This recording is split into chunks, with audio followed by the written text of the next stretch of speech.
I watched my son's girlfriend hurl a heavy plastic container into the murky canal and speed off without looking back. I dashed to the edge, fighting the slick mud and the pull of the current, and hauled the dripping thing out of the water. My hands shook as I pried it open. That's when I heard it, a faint, weak cry from inside.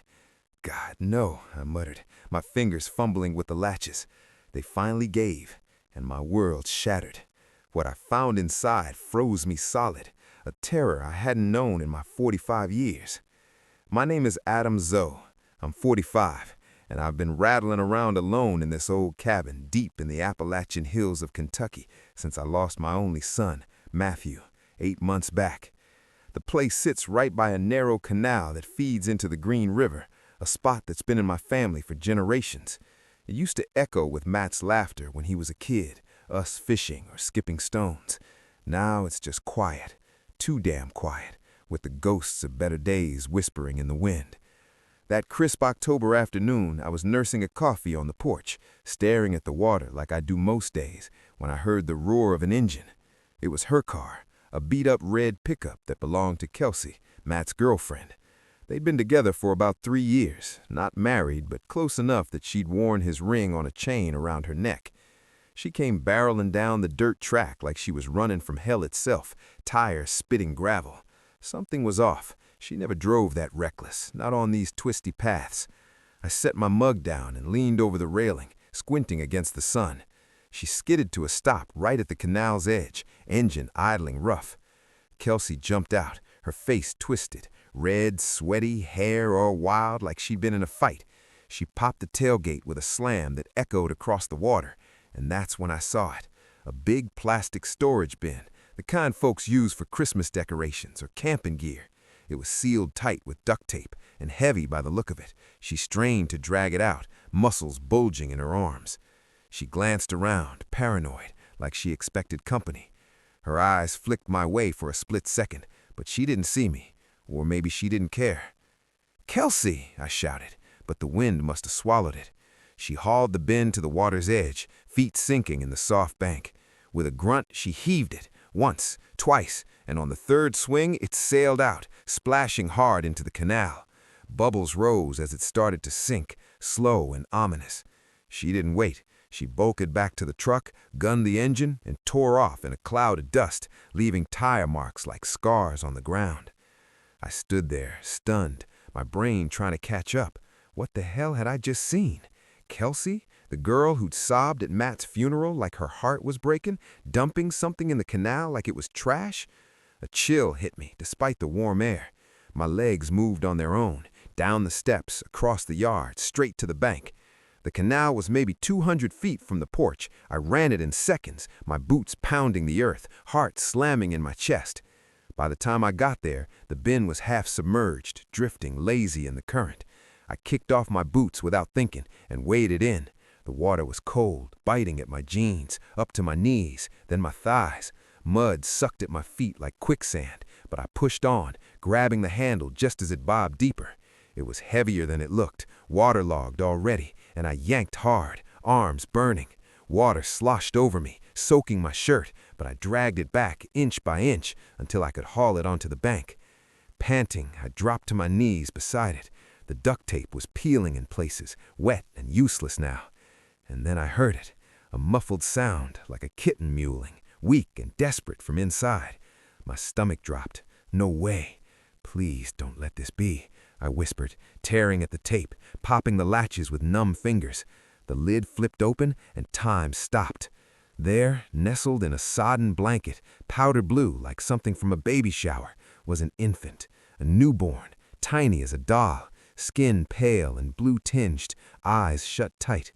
Water had seeped in, the blanket was drenched. His little chest rose and fell shallow, like he was fighting for every breath.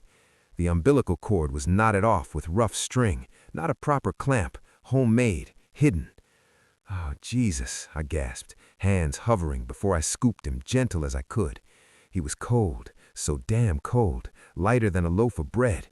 I pressed him to my chest, my shirt soaking through, and felt that tiny puff of air against my neck. He was alive, barely. Panic hit like a freight train. I stumbled to my feet, cradling him close, and ran back to the cabin, feet bare and bleeding on the rocks. No pain registered, just the need to get him warm, get help. I burst through the door, yelling nonsense, "Help! Baby!" and grabbed the landline with one hand, dialed 911, fumbling, the baby tucked in the crook of my arm. 911, what's your emergency? A baby! I found a baby in the canal. He's cold, blue, not breathing right. Send help, please. Sir, stay calm. Address? I rattled off my location, deep in the holler near Pineville by the Green River Canal. The operator talked me through it. Lay him on a flat surface. I cleared the kitchen table with a sweep of my arm, plates crashing, mail flying. Placed him down, so small he looked lost. Is he breathing? She asked. I leaned in, watching his chest. Yeah, shallow, but yeah. Get towels, dry him gently, wrap him warm. Ambulance is en route. I raided the linen closet, dried his fragile skin with soft pats, wrapped him in clean towels like a burrito. Picked him up again, rocking, instinctive, humming some old lullaby Matt loved as a kid. Hang on, little guy, help's coming. Minutes stretched forever. I sat on the floor, back against the cabinets, the baby against my heart, willing my warmth into him. Sirens wailed in the distance, growing louder. Lights flashed through the windows, red and blue cutting the dusk. I ran out, baby in arms. 2 paramedics, a burly guy with a mustache and a young woman with a ponytail. They leapt from the rig. She took the baby efficient, checked him over. Hypothermia, possible water in lungs. We gotta go. They strapped him to a tiny stretcher, oxygen mask over his face, monitors beeping. The guy looked at me. You riding? I nodded, climbing in back. The doors slammed. We peeled out, sirens screaming. How'd you find him? The woman asked, working IVs. In a bin, in the canal. Saw someone toss it. Her eyes met her partner's. Worry, maybe suspicion. Who? I hesitated. Kelsey, Matt's girl, the one who'd held me at the graveside, whispering how much she missed him. How could she? I know who, I said finally. His girlfriend, my son's. We hit the hospital in Corbin in 20 minutes flat. ER doors swung open, docs and nurses swarmed. Newborn, exposure, aspiration. Shouts, terms I didn't get. They whisked him through doors marked NICU. A nurse stopped me. Wait here, sir. We need info. The waiting room was sterile. Beige walls, vinyl chairs, coffee stink.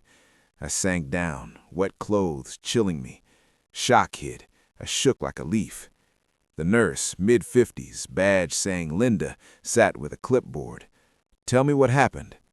I spilled it. The car, the bin, the canal, the cry. She nodded, typing on a tablet. Police will talk to you. This is attempted murder. Murder. The word hung heavy. Kelsey? A killer? My mind reeled. Hours dragged. A doc came out. Young, tired eyes. The baby's stable, but critical. Hypothermia bad. Lungs wet. Next 48 hours key. Will he make it? We're fighting. Brutal truth. Cops showed. Detective Ray Harlan, grizzled, 50s, and a rookie note-taker. Harlan's eyes were sharp. Walk us through it. I did, detail by detail. It was Kelsey Grant, Matt's girlfriend. My son died 8 months ago, car wreck. Harlan scribbled. Relationship with her? Not great. Always thought she was after his money. He was a mechanic, saved good, but she seemed to love him. They left with promises to investigate. Linda brought dry scrubs. I changed, staring at my haggard face in the mirror. Aged overnight. I didn't leave, slept in the chair, or tried. Nurses updated, stable, fighting. At dawn, Reverend Ellis from town showed. Someone called. Sat silent, then, God's got a plan, Adam. Feels like a curse. He didn't argue. By morning, the baby was warming, lungs clearing, but no visitors yet, family only. Family? Who was this kid's? Harlan returned mid-morning with a folder. Inconsistencies, Mr. Zoe. My gut twisted. What? Photo of Kelsey's truck at a gas station 20 miles away, time-stamped minutes after the canal. Can't be. I saw her. Or thought you did. His tone accused. I ain't lying. We weren't close. I blamed her for Matt's death. Rex seemed fishy. She walked away fine. Harlan leaned in. Blame her? The rain, skid, official accident, but yeah, suspicious. We'll find her. She's ghosted. House empty, phone off. Doubt crept in. Was grief messing with me? Had I imagined Kelsey? Social worker arrived. Miss Tate, 30s, clipboard queen. Questions on my life. Alone, pension from factory work, no record, but depression post-Matt. Took pills for a bit. Normal, doc said. She noted. Baby needs foster if he pulls through. What if I want him? Surprise. You're 45, not certified. Investigation ongoing. But I saved him. Protocols. I signed for tests. DNA, health. Hours later, conference room. Harlan, Tate, a suit, Dr. Hale, genetics. DNA results, Harlan said. Baby's your grandson, Matt's son. World tilted. Impossible. Matt died 8 months ago. No pregnancy mentioned. Conceived before. Kelsey hid it. Tears burned. Matt had a son he never knew. Why hide? Why drown? More, Harlan said. Matt's wreck, brakes tampered, murder. Kelsey. Suspect. Will changed weeks before. Everything to future kids. She killed for money, then the baby. I saw him then. Incubator, tiny, wired. Touched his hand, he gripped. Oliver, I whispered. Matt's dream name. Bureaucracy hell began. Checks, evals, classes. I fought for Oliver. I watched my son's girlfriend hurl a heavy plastic container into the dark canal and speed off without looking back. I dashed to the edge, fighting the slick mud and the pull of the current, and hauled the dripping thing out of the water. My hands shook as I pried it open. That's when I heard it, a faint, weak cry from inside. God, no, I muttered, my fingers fumbling with the latches. They finally gave, and my world shattered. What I found inside froze me solid, a terror I hadn't known in my 45 years. My name is Adam Zoe. I'm 45, and I've been living alone in this weathered cabin tucked deep in the Appalachian hills of Kentucky since I buried my only son, Matthew, 8 months ago. The place is right on the edge of a narrow canal that feeds into the Green River, a spot my family has called home for 3 generations. It's not much, just a 2-bedroom shack with a sagging porch, creaky floors, and walls lined with old photos of better times. Back when Matt was little, we'd spend summers out here, fishing off the bank or hiking the trails, his laughter bouncing off the trees like sunlight. Now the silence presses in heavy, broken only by the occasional croak of frogs or the distant hum of a barge on the river. I spend my days tinkering in the shed, fixing up old engines to sell, living off my pension from the coal plant where I worked for 20 years before it shut down.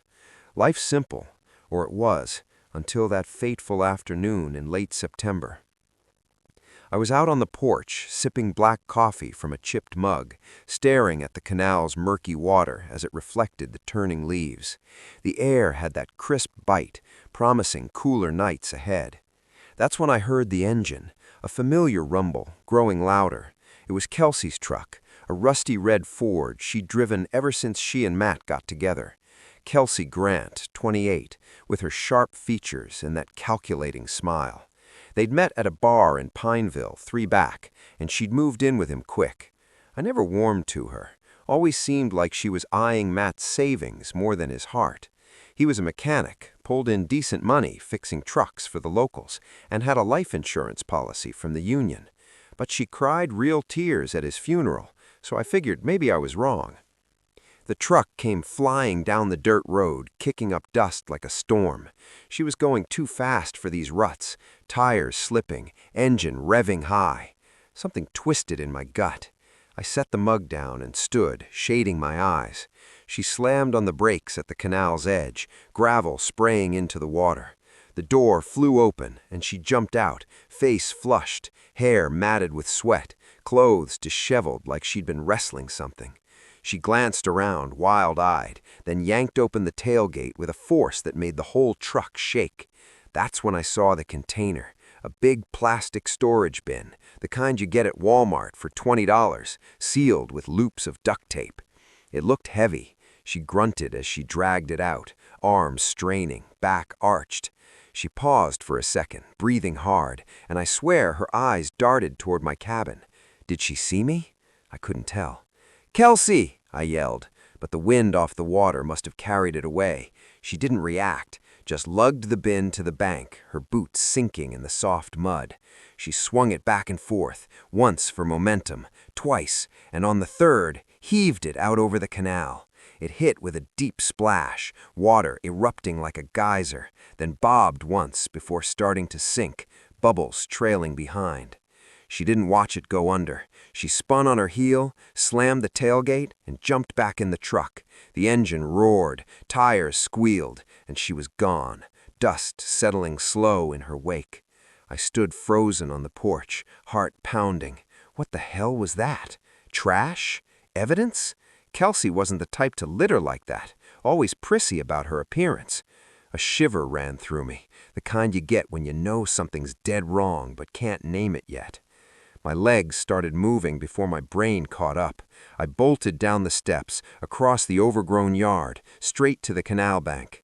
The water was only about 150 feet from the porch, but it felt like miles with my mind racing. By the time I got there, panting, the bin was halfway under, drifting lazy in the slow current. The canal's not deep, maybe 10 feet at the center, but it's murky with silt and weeds, and the edges are treacherous mud. I kicked off my boots, rolled up my jeans, and waded in without a second thought. The water was shockingly cold, biting through my socks up to my knees in seconds. Mud grabbed at my feet like hands, trying to pull me down, but I pushed forward, splashing, reaching. My fingers brushed the handle just as it dipped lower. I grabbed hold and yanked, but it was waterlogged now, heavier than sin. "Come on," I growled, pulling with everything I had, arms burning, back protesting from old mining injuries. Water sloshed over my waist, soaking me through, but I hauled it inch by inch toward the bank. Finally, I got it onto the mud, collapsing beside it, breath coming in gasps. The duct tape was peeling, wet and useless. I wiped my hands on my shirt, ready to open it, when I heard the sound. A muffled cry, weak like a distant animal whimpering. My blood turned to ice. No, it couldn't be. "Please, God, don't let it be," I whispered, tearing at the tape, popping the latches with trembling fingers. They stuck at first, rusted or jammed, but I forced them. The lid flipped open and the world went silent. My heart stopped dead. Inside, wrapped in a soaked powder blue blanket, was a baby. A newborn boy, so tiny his head could fit in my palm, skin pale as milk, lips tinged blue. He wasn't moving much, just that faint, ragged cry, eyes squeezed shut. Water had seeped in through cracks, the blanket was heavy with it, and his little body was cold to the touch. The umbilical cord was tied off with rough twine, not a hospital clamp, like someone had done this in secret, alone, no doctors involved. He weighed nothing, fragile as glass. "Oh, Jesus Christ," I breathed, hands hovering before I gently lifted him out. He stirred weakly, that cry fading to a whimper. I pressed him to my chest, my wet shirt no help, but my body heat was all I had. I felt the faintest breath against my neck, shallow, struggling. He was alive, but barely. Panic surged through me like fire. What do I do? Hospital, now! I scrambled to my feet, cradling him close, and ran back to the cabin. My bare feet hit sharp rocks and roots, cuts opening, blood mixing with mud, but I felt none of it, just the terror, the urgency, the need to save this tiny life. I burst through the door, yelling incoherently, "Help! Baby in the water!" and grabbed the old landline off the kitchen wall with one hand, dialed 911, fingers slipping on the buttons twice before it rang. "911, what's your emergency?" A calm woman's voice. "I found a baby in a bin in the canal. He's cold, blue, barely breathing. Send an ambulance, please, God." Sir, try to stay calm. What's your address? I stammered it out. The old Zoe place off Route 421 near the Green River Canal in Bell County. He's so small, newborn, I think. Hurry. Okay, place him on a flat surface. Check if he's breathing. I swept the kitchen table clear with my free arm, dishes crashing to the floor, a vase shattering. Laid him down gentle, unwrapping the wet blanket. His chest rose and fell, barely. Yeah, shallow breaths. Good. Get clean towels, dry him gently, wrap him to warm him. Ambulance is dispatched. ETA 15 minutes. I ran to the bathroom, grabbed every towel I had, dried his skin with the lightest touches, afraid I'd break him. Wrapped him tight in fresh ones, picked him up again, rocking him instinctive. Hold on, little fella. They're coming. You're gonna be okay. I sang then, some old hymn my mama used to hum when I was sick as a kid. Didn't know the words right, but the melody came out, soothing me as much as him. Minutes dragged like hours. I paced the kitchen, holding him to my heart, feeling that weak pulse against mine. Sirens pierced the air finally, growing louder. Lights flashed through the windows, red and blue, cutting the fading daylight. I ran out to the porch, baby in arms. The ambulance screeched up the drive. 2 paramedics jumped out. A stocky man in his 40s with a gray beard and a younger woman with a hair in a tight bun. She took one look and reached for the baby. What happened? Found him in a bin in the canal. Someone threw it in. I pulled him out. She nodded, professional, laying him on a small gurney, checking vitals. Severe hypothermia, possible aspiration, pulse weak. Let's move. They hooked up oxygen, monitors beeping frantic. The man glanced at me. You family? I don't know, but I'm coming. I climbed in the back, squeezing into a jump seat. The doors slammed. We tore off, sirens wailing. The woman worked fast. IV line, warm blankets, checking lungs. How long was he in the water? Not long. I saw it happen. Got him quick. Her eyes met mine. Maybe pity or respect. You saved his life. The ride to the hospital in Corbin felt endless, the world blurring past. My mind raced. Who was this baby? Why the canal? And Kelsey, had she really done this? Matt had been gone 8 months, killed in a wreck on a rainy night. She'd walked away with bruises. He'd died on impact. Always seemed too clean to me, but grief makes you see shadows everywhere. We pulled into the ER bay. Doors flew open. A team swarmed. Doctors and scrubs, nurses shouting stats. Newborn male, exposure, hypothermia, shallow respiration. They rushed him through swinging doors. A nurse blocked me. Wait here, sir. We'll update you. The waiting room was cold, fluorescent lights buzzing. I sank into a plastic chair, wet clothes clinging, shivering now that the adrenaline faded. Shock set in. My hands trembled. Who throws a baby away? What kind of monster? A nurse approached, older, kind eyes, badge reading Nurse Carla. She sat with a tablet. I recounted it all. The truck, the bin, the splash, the cry. My voice cracked on the details. She nodded sympathetically. The police will be here soon. This is serious. Attempted homicide, at least. Homicide. The word landed like a punch. Kelsey? Matt's girl? A murderer? I couldn't wrap my head around it. 2 hours ticked by. I paced, got bad coffee from a machine, stared at the clock. Finally, a doctor emerged. Young guy, maybe 35, stethoscope around his neck, face grave. Mr. Zoe? The baby's in NICU. Severe hypothermia, water in his lungs. We're warming him, treating for infection. Next 48 hours are critical. Will he live? We're doing everything. He's a fighter. Police arrived shortly after, 2 officers from the Bell County Sheriff's Department. The lead was Detective Sarah Mills, 40s, sharp suit, no-nonsense stare. Her partner, a young guy, took notes. Mr. Zoe, tell us what happened. I did, word for word. It was Kelsey Grant, my son Matthew's girlfriend. He died 8 months ago, car accident. Mills' eyes narrowed. Relationship with Miss Grant? Tense. Never trusted her. Thought she was in it for the money. Matt had savings, insurance. You blame her for his death? The wreck was ruled an accident. Rain, skid into a tree. But she survived unscathed. Always bugged me. They exchanged looks. We'll locate her. Make a formal statement tomorrow. Don't contact her. What would I say? Why'd you try to drown a baby? The thought made me sick. Carla brought a blanket and tea. Go home, rest. Can't leave him alone. She smiled, sad. He's not alone. We're here. I stayed, dozing in the chair. Nurses updated. Temperature rising, breathing stronger. At 3 a.m., Reverend Paul from the local Baptist church showed. Heard from a parishioner. Let's pray, Adam. I'm not big on church, but I nodded. His words washed over me, calming the storm inside. Dawn broke, light filtering in. Carla brought breakfast, eggs, toast. Eat. Baby's stable, lungs responding. Can I see him? Not yet, family only. Family, the word hit hard. Whose family? The mother's? But she'd tried to kill him. Mills returned at 9 a.m., alone, folder in hand. Some issues, Mr. Zoe. My stomach nodded. Like what? Photo of Kelsey's truck at a Walmart in Middlesboro, time-stamped 4:45 p.m., 10 minutes after I'd seen her at the Canal. Impossible, I saw her.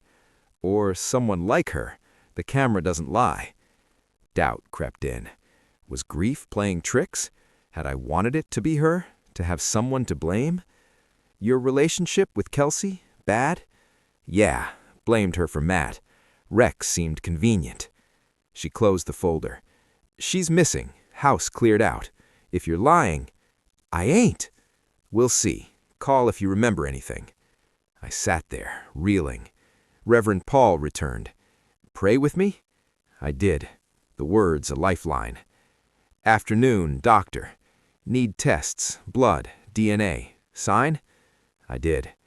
Hours later, social worker, Miss Lena Hayes, young, suit too crisp for this holler. Mr. Zoe, about the baby. Questions. Living alone, income stable, pension plus odd jobs, no criminal record, but mental health? Depression after Matt, meds for a few months, better now. She noted. Baby needs foster care if he survives. What if I take him? Surprise. You're 45, not certified, investigation ongoing. But I saved him. He's something to me. I feel it. Process first. Best for the child. Her pity stung. Too broken? Too old? But 45 ain't old. I could do this. That night I drove home. First time in 36 hours. The canal glittered mockingly. I stopped where the bend had sunk, footprints still in the mud. Police had taken it for evidence. My phone rang. Hospital. Come back now. I sped, heart hammering. Worst fears, he died. Carla met me. He's alive, but come. Conference room. Mills, Hayes, a suit. Dr. Frank Torres, genetics.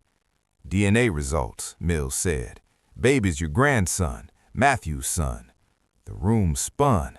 How? Matt died 8 months ago. Conceived before. Kelsey pregnant to death. My grandson, Matt's boy. Hidden, then dumped for. What? More, Mills said. Matt's wreck, brakes cut, murder. Kelsey? For money? Will changed. Everything to the kids. She killed him, hid pregnancy, tried to kill the baby for inheritance. Rage boiled. I saw him then. Incubator, tiny, fighting. Touched his hand, he gripped. Oliver, I whispered. Matt's favorite name for a son. The fight began. For custody, justice, a future. The days blurred into a nightmare of waiting rooms, questions, and paperwork. I barely left the hospital in Corbin, sleeping in vinyl chairs, showering in the staff bathroom when Carla snuck me in. Oliver fought like a warrior in that incubator. Tubes out one by one, lungs clearing, temperature steady. Doctors called it a miracle. No newborn should survive what he did. But I knew part of it was Matt's blood in him, that stubborn Zoe grit. Detective Mills kept digging. Kelsey had vanished. No phone pings, no bank activity. Her trailer outside Pineville stripped bare. Mills pulled Matt's accident file again. The original report said wet roads, hydroplaning, tree impact. But a new forensic review found brake line cuts. Clean, deliberate. Someone wanted it to look accidental. And 2 weeks before the crash, Matt quietly changed his will. Everything, savings, the $250,000 union life insurance, even the old family land, to any future children. Not Kelsey. She got nothing unless there was no kid. That's why she hid the pregnancy, wore baggy clothes, avoided doctors, told no one, gave birth alone in some rented cabin, then decided the baby was the last obstacle between her and $500,000. The canal was close, familiar. She knew I'd be gone most days. She thought the current would carry him away. No evidence, no air. I found proof myself one night, cleaning out Matt's old room to make space. In a shoebox under his bed was a small leather journal I'd never seen. The last entries gutted me. She's pregnant. Found the test in the trash. Confronted her. She went cold. Said she didn't want it, that it would ruin everything. Told her it's our son and I'm keeping him no matter what. Changed the will today. If anything happens to me, he gets it all. Can't trust her anymore. Planning to talk to Mom tomorrow, get advice. Love that kid already, even if I haven't met him yet. He never got the chance to talk to me. The next night, he died. I took the journal straight to Mills. She read it in silence, jaw tight. This plus the brake tampering, this is premeditation. When we find her, she's done. But weeks passed. Oliver grew stronger. At 3 weeks old, they moved him out of NICU to a regular nursery. I was there every day, learning how to hold him, change him, feed him under Carla's patient eye.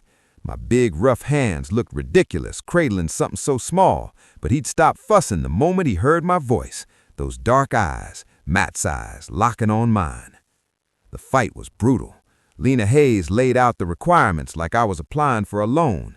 Background check, psych eval, home study, parenting classes, income proof, references. At 45, I wasn't too old on paper, but single, grieving, living in a remote cabin, they looked at me like a risk. The psych eval was the worst. A doctor in Lexington asked for 3 hours straight.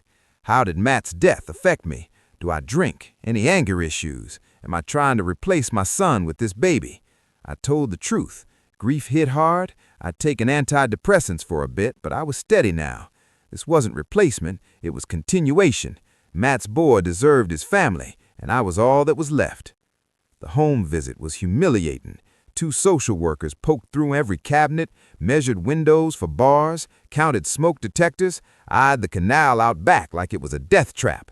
You'll need a fence, child-proof locks, certified crib, the works.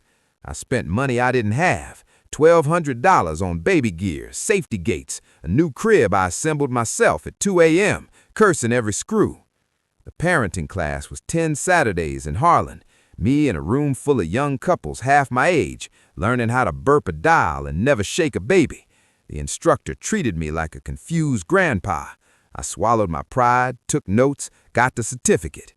6 weeks in, Mills showed up at the hospital with news. Found her aunt in Tennessee.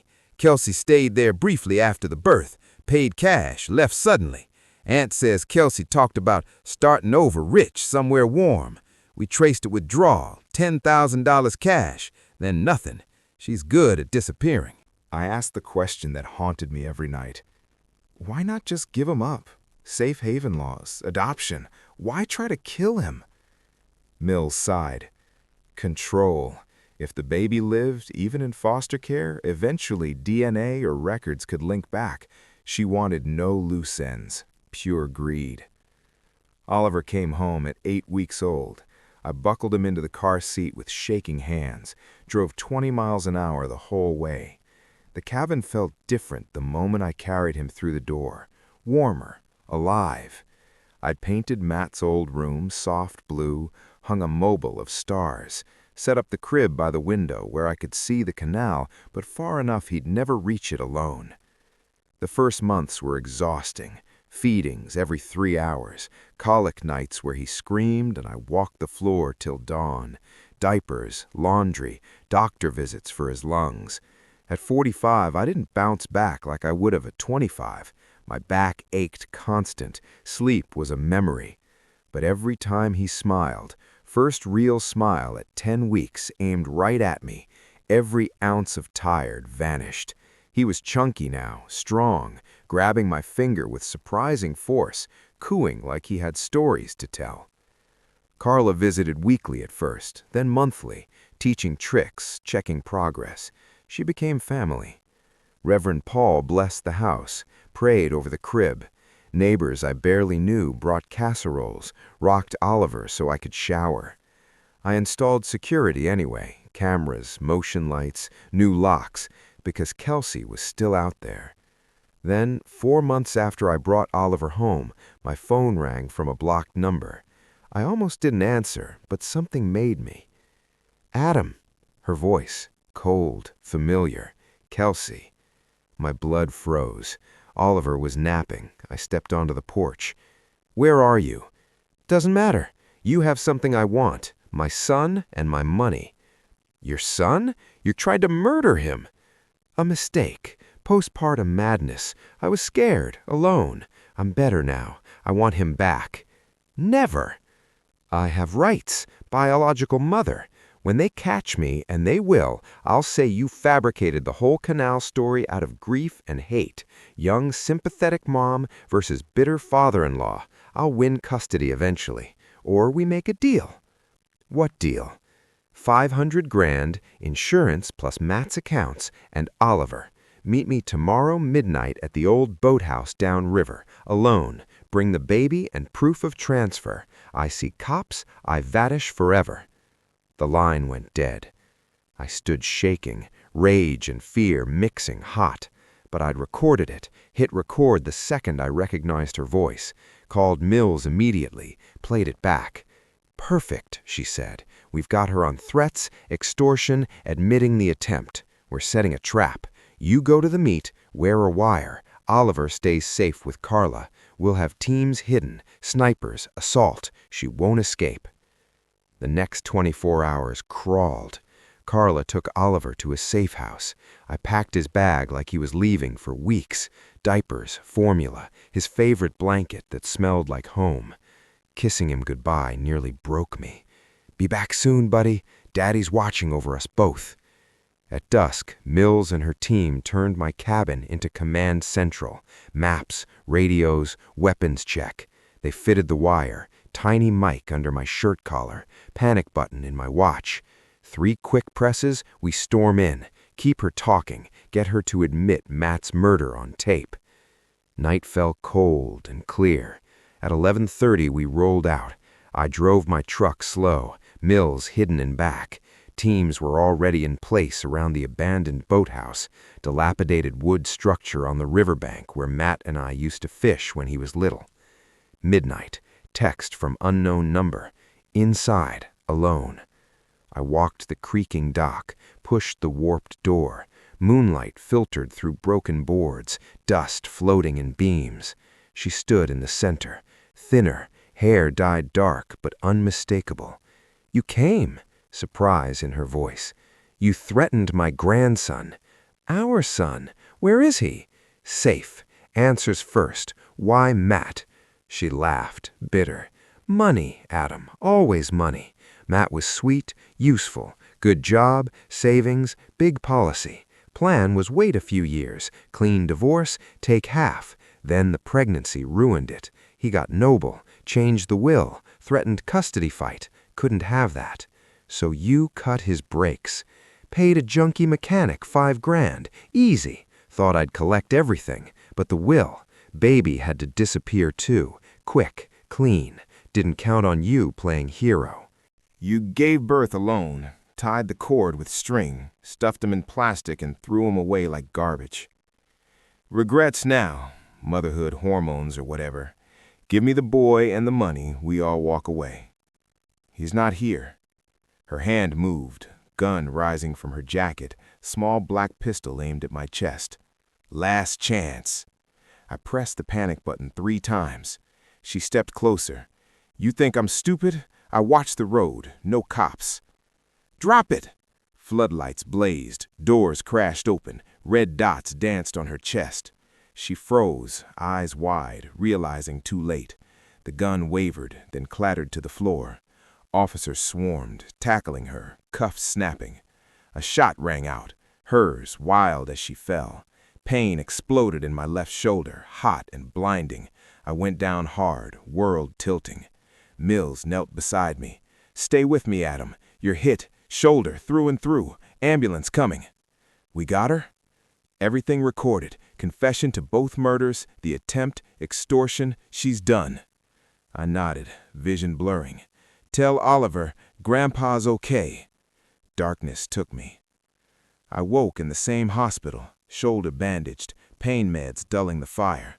Carla sat beside the bed, Oliver in her arms, smiling wide. "Look who's awake," she whispered. "Someone's been waiting." I reached with my good arm, took him close. He smelled like baby powder and home. His tiny hand grabbed my finger, held tight. Mills visited later, flowers in hand. "Kelsey's charged. First-degree murder for Matt. Attempted for Oliver and you. Conspiracy, the works. DA says life, no parole. Trial's a formality. Your wire and her confession sealed it." Months healed slow. Physical therapy, pain, limited lifting. Carla helped daily. Oliver thrived. Crawling at 7 months, first word at 10. "Dad." Broke my heart in the best way. Final custody hearing came when he was 1. The judge reviewed every report, home visits, medicals, my progress. "Mr. Zoe, you saved this child twice, once from water, once from his own mother. You've proven yourself beyond doubt. Permanent custody granted, adoption approved if desired." I adopted him that week, Oliver Matthew Zoe, my son, legally, finally. Years passed, quiet and good. He grew strong, curious, kind. Matt's laugh in his voice, my stubbornness in his chin. We fish the river now, skip stones, fix engines together. I tell him about his daddy often, brave, loving, a hero who protected him before he was born. Some nights I sit on the porch, Oliver asleep inside, and look at the canal. It's fenced now, safe. The water runs peaceful, carrying away the past. I think of Matt, whisper thanks skyward. "We made it, son. Your boy's safe, happy, loved beyond measure. You'd be proud." And I know, somewhere, he is.